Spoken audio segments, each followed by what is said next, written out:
سید صاحب یہ بتائیے گا کہ یہ جو کمیشن آج بنایا گیا، اس سے پہلے تو ہم نے دیکھا کہ جو کمیشن بنتے ہیں، کمیشن کے نام سے ایک تو پاکستانیوں کے ماتھوں پہ بل پڑ جاتے ہیں، دوسری چیز یہ کہ عام طور پہ یہ ہوتا ہے کہ لوگ دیکھتے ہیں کمیشن کیا بنا، اس کی کیا رپورٹ سامنے آئی، اور پھر اس کے بعد وہ متنازع ہو جاتا ہے۔ مگر جس لمحے اس کمیشن کا اعلان ہوا اور جج صاحب کا اعلان ہوا، اسلام کے ساتھ ہی اس پر ایک تنازع کھڑا ہو گیا ہے۔ بہت مشکل ہے کہ صحافی سمجھے کہ یہ کوئی حکومت شفاف اور دور رس تحقیقات کرنا چاہتی ہے۔ کامران صاحب بہت بہت شکریہ۔ کامران صاحب، پہلی بات تو یہ ہے کہ کمیشن بنانا اور کمیشن کا مطالبہ کرنا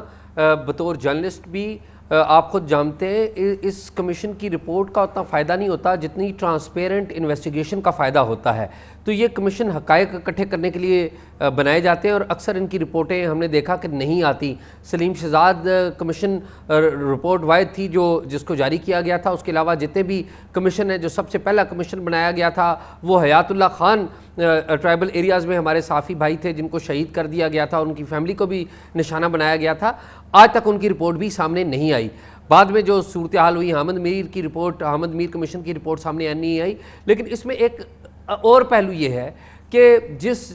معزز جج کا نام لے کر موجودہ گورنمنٹ نے یہ کمیشن بنایا ہے، اس معزز جج کی جو لا فرم ہے اس کی ویب سائٹ کے اوپر جو انہوں نے اپنی ایکسپرٹی لکھی ہوئی ہے وہ کارپوریٹ کیسز کی لکھی ہوئی ہے، کرمنل کیسز کی نہیں لکھی ہوئی۔ تو پہلی تو یہ ہے کہ وہ خود ٹیکنیکلی مانتے ہیں، ان کی ویب سائٹ کے اوپر لکھا ہوا ہے کہ وہ کارپوریٹ کیسز کے ماہر وکیل ہیں، نمبر 1۔ نمبر 2، گورنمنٹ نے شروع میں کہا تھا کہ ہم ایک حاضر سروس ہائی کورٹ کے جج کے اوپر مبنی ایک کمیشن بنائیں گے۔ تو حکومت نے جو اپنا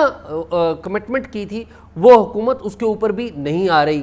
میرے خیال میں آنا چاہیے۔ اس کی وجہ یہ ہے کہ جو فیملی ہے ارشد شریف کی، اس کا اطمینان آنا چاہیے۔ آج جب پریس کانفرنس جس کا حوالہ آپ دے رہے تھے، اس کے بعد ہماری انفارمل بھی گفتگو ہوئی وزیر داخلہ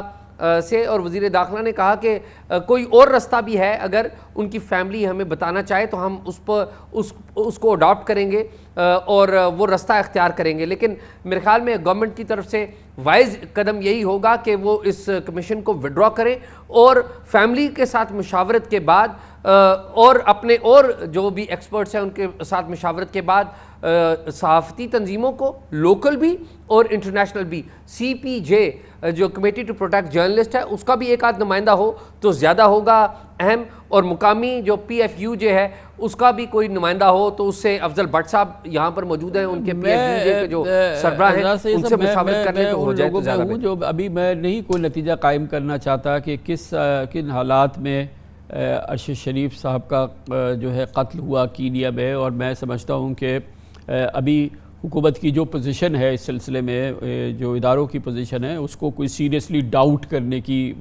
آن سبسٹینشل گراؤنڈ میرے پاس فی الحال کوئی اس کا ثبوت نہیں ہے۔ لیکن حکومت کی اس قسم کی حرکتوں سے بلا وجہ ایسے لگتا ہے کہ حکومت کو کانفیڈنس نہیں ہے، حکومت نروس ہے، یا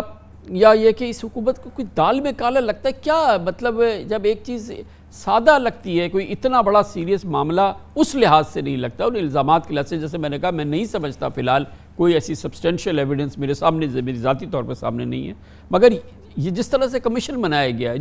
جس انداز سے اور جس تیزی سے اور جو وعدے کیے گئے تھے اس کے برعکس جس طرح کا کمیشن بنانے کی کوشش کی گئی ہے، یہ تو حکومت کا کیس بڑا کمزور کر دے گی۔ کامران صاحب، 25 تاریخ کو ایک فیکٹ فائنڈنگ کمیٹی بھی آپ کو یاد ہو بنائی گئی تھی، اور اس میں 3 ممبران تھے ابتدا میں۔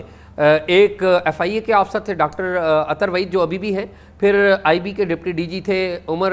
شاہد حامد، وہ بھی ابھی ہیں، اور پھر ایک آئی ایس آئی کا افسر بھی، ایک لیفٹیننٹ کرنل شامل کیا گیا تھا۔ لیکن ایک وزڈم کا مظاہرہ کیا گیا، آئی ایس آئی کے افسر کو وڈرا کر لیا گیا اور 2 ممبر جو فیکٹ فائنڈنگ کمیٹی رکھی گئی تاکہ کسی قسم کا کوئی انگلی نہ اٹھا سکے۔ یہ بالکل آپ کی درست بات ہے کہ کسی بھی ادارے کے اوپر جو شک کرنے کی کوئی سبسٹینشیل ریزن ابھی موجود نہیں ہے، لیکن اوپن مائنڈ کے ساتھ جب انویسٹیگیشن ہو تو اس کے لیے یہ ضروری ہے کہ حکومت ایسے مناسب اقدامات کرے کہ لوگوں میں، اور سب سے بڑھ کر یہ کہ ارشد شریف کی فیملی کے اوپر، فیملی میں کسی قسم کا شک شبہ نہ آئے۔ میرے خیال میں حکومت جو اقدام کر رہی ہے اس کو چاہیے کہ وہ اپنی